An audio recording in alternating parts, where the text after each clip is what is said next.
se plonger dans ce fleuve, comme dit Ézéchiel. Et plus on se laisse porter par le courant de Dieu, plus on voit des choses extraordinaires. Alors je vais faire une petite introduction au message, je ne pourrai pas faire le message, mais on va se lever, on va lire l'Écriture ensemble, on va honorer la parole de Dieu.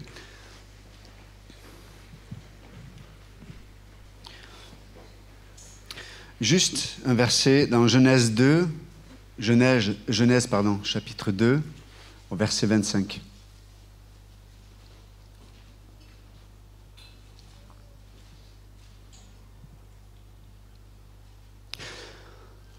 L'homme et sa femme étaient tous de nus, et ils n'en avaient point honte. Donc l'homme et la femme étaient tous de nus, et ils n'en avaient point honte. Vous pouvez vous asseoir, merci.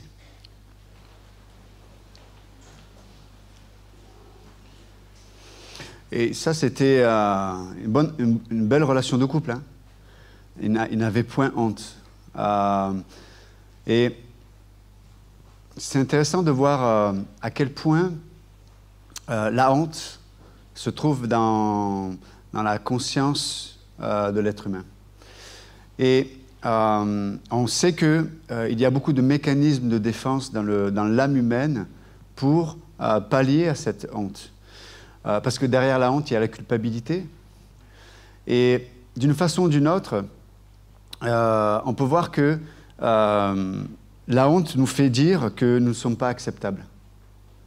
Aujourd'hui, je peux me sentir ne pas être à la hauteur, ne pas être acceptable. Et d'ailleurs, si vous regardez le mot honte, en hébreu, ça parle aussi de confusion. Ça veut dire que je suis pris à défaut. Et combien d'entre nous, nous savons ce qu'il y a dans nos propres cœurs, nous savons ce que nous pensons, nous savons nos réactions, nous savons, vous avez vu à quel point on a des pensées qui sont complètement ridicules même. Elles ne servent à rien, mais elles sont là. On a un regard sur nous, sur les autres, qui sont, des fois, on serait confus dans le sens, on serait pris à défaut si l'autre, peu importe qui serait l'autre, pouvait voir ces pensées qui sont en nous. Même ici à l'église ce matin. Pourtant, on est dans un contexte, normalement, nos pensées doivent être pieuses. Mais même ici, on peut avoir des pensées qui ne sont pas pieuses. Des pensées qui ne servent à rien même. Et tout ça pour dire que l'Écriture nous parle du problème du cœur de l'homme. Et là, il est dit que l'homme et la femme étaient nus, donc ça veut dire qu'ils étaient dans l'apparat le plus transparent qu'on puisse donner à un être humain. Ils étaient tout nus et ils n'avaient point honte. Ils ne se jugeaient pas et ils ne jugeaient pas l'autre. Parce qu'ils étaient remplis de l'amour de Dieu et ça leur suffisait. Nous voyons qu'à cause du péché, nous sommes tous, je parle de la race humaine, nous sommes tous face à un problème profond. C'est celui de la honte. Et comme on ne veut pas ou on ne sait pas que ce problème de honte est lié à la relation que nous devrions avoir avec Dieu, nous sommes tous devenus des couturiers de grand standing. Alors, on est tous en train de coudre quelque chose qui nous couvre. Alors Adam et Ève, à l'époque, ils sont couverts d'une feuille de figue. Ils se sont couverts. Ils se sont couverts. Entre parenthèses, vous avez vu que avant que Dieu vienne les voir, ils ne s'accusaient pas l'un l'autre. Mais ils se sont cachés de Dieu. Donc on comprend qu'ils se jugeaient eux-mêmes. Et le regard qu'ils portaient sur eux-mêmes faisait que la seule option qui était dans leur pensée, c'était de se cacher. C'était de s'éloigner de celui qui aurait pu les juger. Et donc, on peut voir que c'est en nous, c'est dans la race humaine. Nous nous éloignons de Dieu, ou nous nous approchons de Dieu, liés à comment on se juge soi-même. Et on peut voir que même dans l'Église de Jésus-Christ, les chrétiens sont devenus des spécialistes de la couture. Et on peut aller même jusqu'au point que les feuilles qui me couvrent, ça peut être même l'obéissance. L'obéissance peut devenir un moyen de me justifier devant Dieu. On en parlait hier avec des sœurs, on disait que même la repentance, qui est une réalité scripturaire, peut devenir une œuvre que le chrétien accomplit pour se justifier devant Dieu. Mais quand on fait ça, en tout cas, lorsqu'on a cette façon de vivre notre relation avec Dieu, cela révèle que la relation qu'on a avec Dieu est une relation qu'on a avec un juge.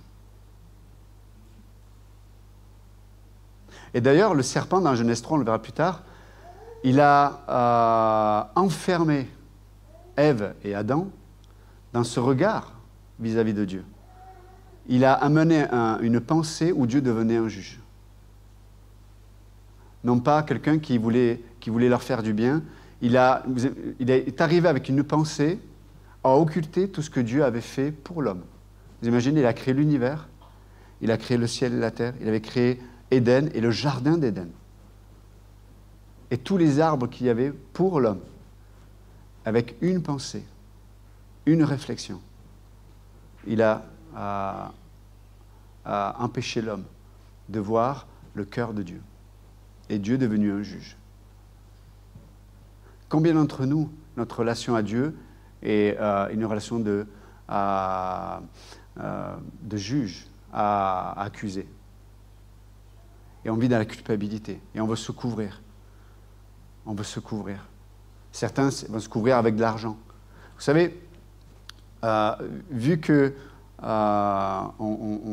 très souvent, malheureusement, l'homme n'a pas accepté la solution de Dieu pour le couvrir, l'homme s'est réfugié dans l'apparence. L'apparence. L'apparence. Donc, certains, c'est l'argent, certains, c'est le physique. Voilà, j'ai un physique qui plaît et ça me permet de me couvrir et je passe tout à travers le physique. Certains, c'est un niveau social. Ben voilà mon niveau social, voilà, voilà qui je suis, mon travail.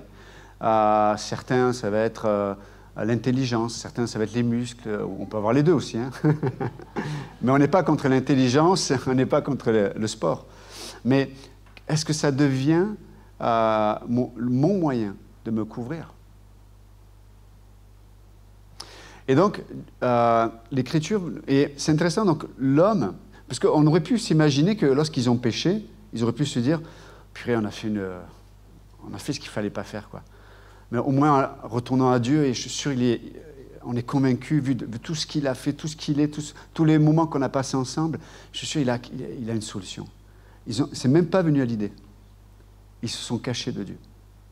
Des fois, combien d'entre nous, on se cache dans le péché, on se cache dans la colère, on se cache dans la dépression, on se cache dans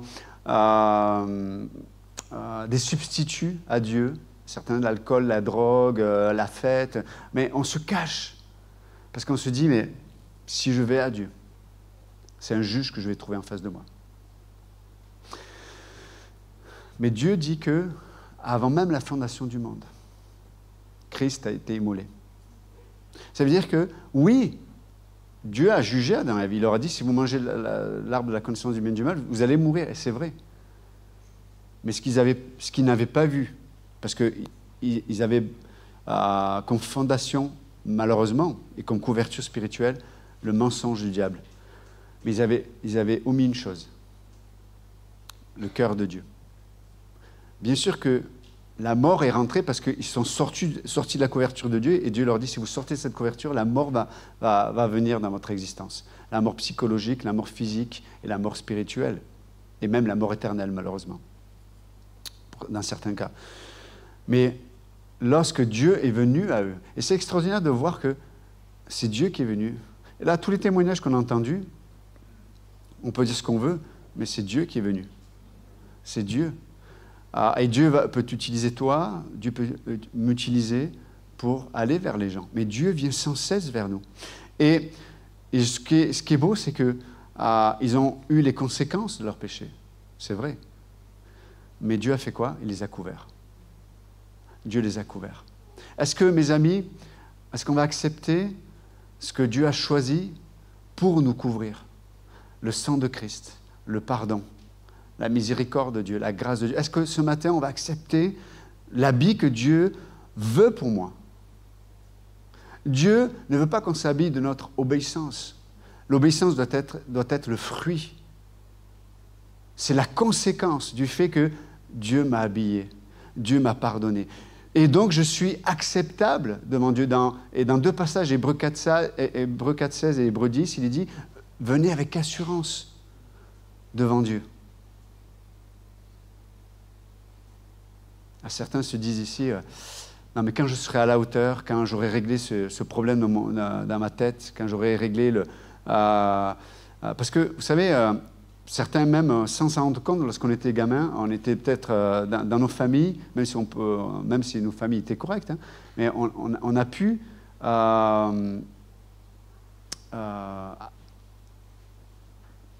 subir, d'une certaine façon, cette honte. On n'était pas considérés, notre parole n'était pas importante. Et du coup, il y a vraiment cette pensée de, voilà, peut-être je dérange. Hein, vous savez, quand on vit dans la honte, on a l'impression de déranger. On a l'impression que là où je suis, ben, si je suis là, je vais amener des problèmes. Il n'y aura plus l'harmonie parce que je suis là. Mais ça montre vraiment à quel point nous sommes nus. Et malheureusement, ça montre aussi à quel point nous ne nous revêtons pas de l'habit que Dieu a pour nous. Et donc, quand c'est comme ça, vous savez, c'est l'apparence qui va prendre le pas. Alors, soit de façon positive pour certains, soit de façon négative. Hein, je vais me cacher en m'isolant, en déprimant, etc., etc. Mais de toute façon, ce que nous allons créer pour nous couvrir va s'user avec le temps. Peu importe où ça va être fabriqué, ça va s'user avec le temps. Et puis, petit à petit, un jour, on va se dire, mais à quoi sert cette vie? Comme cette dame-là qui dit, mais... Parce que les feuilles qui la couvraient étaient usées, elle ne le couvrait plus. Combien de chrétiens aujourd'hui se disent, mais à quoi ça sert de marcher avec Dieu? À quoi ça sert de lire la Bible? À quoi ça sert de prier? À quoi ça sert? Parce qu'en fait, toutes ces choses que l'on fait sans s'en rendre compte, c'était devenu quelque chose qui me couvrait. Et ce n'était pas le sang de Christ. Ce n'était pas l'œuvre accomplie qui me couvrait. Mais je ne m'en rendais pas compte. Vous savez, il y a des choses avec lesquelles on se couvre, on ne s'en rend pas compte qu'elles nous couvrent. Mais c'est avec le temps, quand c'est usé. Et là, on commence à se poser ces questions-là. À quoi ça sert? Ça ne sert à rien. Et on rentre... Et malheureusement, certains rentrent dans la dépression, les burn-out, etc., etc. Parce qu'à un moment donné, ça devient trop court. Ce qui nous couvrait devient trop court. Et on voit ce qu'on ne voudrait pas voir de nous-mêmes. Et vous savez, Dieu permet que les feuilles qui nous couvrent deviennent trop petites. Dieu permet ça. Ne soyez pas étonnés, ne soyons pas étonnés, ne nous décourageons pas, ne nous disons pas « Oh, voilà, j'ai pas fait ce qu'il fallait », parce qu'on rentre toujours dans un système d'œuvre. « Ah, j'ai pas fait ce qu'il fallait, j'aurais dû... » Non, non. Ne vous étonnez pas, Dieu va le faire. Parce que Dieu veut toujours nous ramener à ceux qu'il a prévus d'avance pour nous couvrir. Afin que ce ne soit plus la culpabilité qui soit le moteur de mon existence. Parce que là où il y a la culpabilité, la honte va régner. Et là où la honte règne, je vais passer toute mon énergie à essayer de couvrir ce qui est honteux chez moi. Vous savez, on n'aime pas être en position de honte, non? On n'aime pas ça. On n'aime pas être pris à défaut. On aimerait être fort. On aimerait surmonter toutes les épreuves de la vie et de dire... Le Seigneur l'a fait, mais je l'ai fait quand même. Hein? Tu as vu, j'ai prié toute la nuit. Et ce qui est bien, il y a gloire à Dieu. Hein? Mais j'ai. Et c'est pour ça qu'on a donné le prénom Gégé. C'est bon. C'est des fois, il y a des idées qui viennent dans ma tête, c'est bizarre. Mais c'est bien, ça vous détend là. Mais c'est dur de finir maintenant. Mais juste de dire à quel point ce sujet-là est extrêmement important. C'est juste une introduction, mais juste se dire à quel point il y a des pathologies dans l'existence de l'être humain, et surtout chez les chrétiens, qui fait que nous n'expérimentons pas la liberté en Christ, la puissance en Christ, et cette belle identité qui fait que je suis plus dans un mécanisme de défense, dans un mécanisme où je peux m'abandonner à Dieu. Et il y a des choses que je vais pouvoir accepter de la part de Dieu, parce que je sais qu'elles vont être bonnes pour moi. Je pensais à une chose, la discipline. Vous savez, ce terme-là, la discipline, le fait que je sois dans un contexte qui fait que je vais pouvoir choisir d'avoir moins de choix. C'est ça, en fait, la discipline. D'accord? Comme un sportif qui se dit, tiens, je m'engage dans cette voie-là, donc il y a des horaires qui vont m'être imposés, il va y avoir peut-être une hygiène alimentaire, etc., etc. Et aujourd'hui, on a peur de la discipline. Hein? Et pourquoi? Parce qu'on se dit, est-ce que ça va... Est-ce que ça ne va pas m'amener dans une sphère où je ne vais pas réaliser tout ce que Dieu a pour moi ou m'a donné en toute liberté? Mais en fait, ce qui est important, c'est que dans la discipline, c'est pour ça que ça demande la liberté. Parce que si je me couvre par mes propres capacités, si je veux me justifier devant Dieu par mes propres capacités, même, vous savez, on peut se couvrir de notre dignité en recherchant des expériences, même mystiques. Alors que nous sommes appelés à vivre la liberté de l'esprit. Et donc, la discipline, c'est le fruit, ou le résultat, ça doit être le fruit, le résultat de la liberté. Je choisis quelque part, de me contraindre à la bonne façon. Vous l'avez dit d'une autre façon. Je n'ai pas envie d'aller distribuer, ça demande une discipline, non? Alors, effectivement, que Dieu, dans sa grâce, il nous encourage, il y a des choses extraordinaires qui se passent, mais si vous n'étiez pas allé, vous ne l'aurez pas expérimenté. C'est vrai ou pas? Donc, ça demande une certaine discipline. Mais Dieu n'est pas contre la discipline, bien au contraire. Et c'est même dans la sphère de la discipline où tu vas pouvoir progresser. Donc, un sportif, par exemple, qui est doué, peut-être, il est extrêmement doué, mais qui n'a pas de discipline, c'est un sportif, par exemple, s'il joue au foot ou autre chose, c'est quelqu'un qui ne va pas percer. C'est quelqu'un qui ne fera pas la différence. Parce que vous verrez des gens moins doués, mais qui sont disciplinés, qui vont plus réussir. Et de la même façon, en tant que chrétien, ce n'est pas parce qu'on a reçu le Saint-Esprit, et donc la vie de l'Esprit, ce n'est pas antinomique avec la discipline. Bien au contraire, parce si vous lisez les évangiles, si vous lisez le Nouveau Testament, on voit à quel point, que ce soit l'apôtre Paul, il dit, mais malheur à moi si je n'évangélise pas. C'est une forme de discipline. Ou quand il parle à Timothée, il dit, mais je te demande d'étudier jusqu'à que tes yeux soient rouges, que tes progrès soient évidents de tous. Et on pourrait dire tellement de choses, mais on voit que cette discipline que le croyant choisit de vivre avec Dieu, va le faire progresser. Et donc, un sportif qui choisit une discipline, même s'il est doué, parce qu'il s'impose une certaine discipline, il va progresser. Ça veut dire que, tu sais, c'est comme un diamant. Un diamant, si vous le prenez dans la roche, il n'est pas très joli, en fait. Il y a plein de rocailles, de la roche, etc. Mais lorsque vous le façonnez, lorsque vous le travaillez, lorsque vous enlevez ce qu'il faut enlever, à un moment donné, il devient magnifique. De la même façon, nous sommes appelés à vivre cette liberté-là, de choisir cette discipline-là.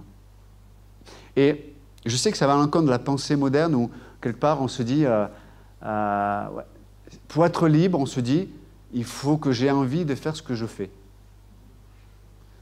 Mais ça, mes amis, c'est une couverture spirituelle qui a été semée dès Genèse 3. Dieu sait que si vous mangez le fruit de la connaissance du bien et du mal, Dieu sait que si vous en mangez, vous serez comme des dieux. Et on revient toujours à cette pensée, ce mensonge qui veut nous couvrir. Et chaque fois qu'on se met sous ce mensonge qui nous couvre, on va découvrir et on va vivre dans notre relation avec Dieu par rapport à la nudité. Notre propre nudité.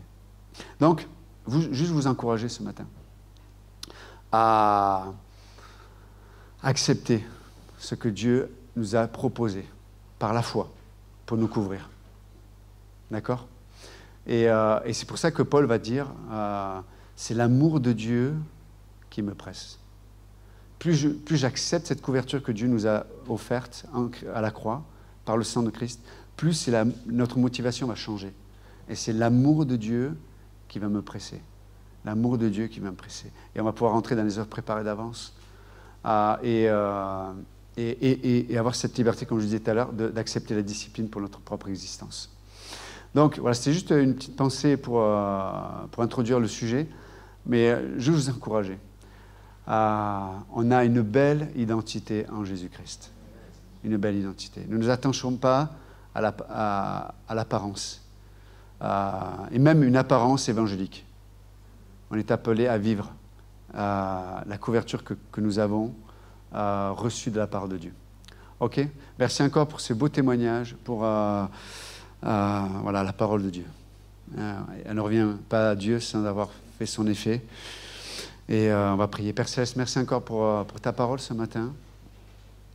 Je te remercie parce que tu sais tous les domaines, conscients ou inconscients, qui nous font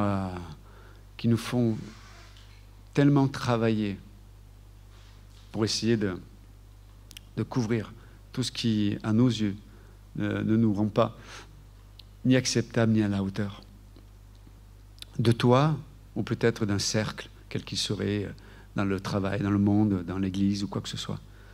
Mais Seigneur, on a ce grand privilège d'avoir été couverts par le sang de Christ.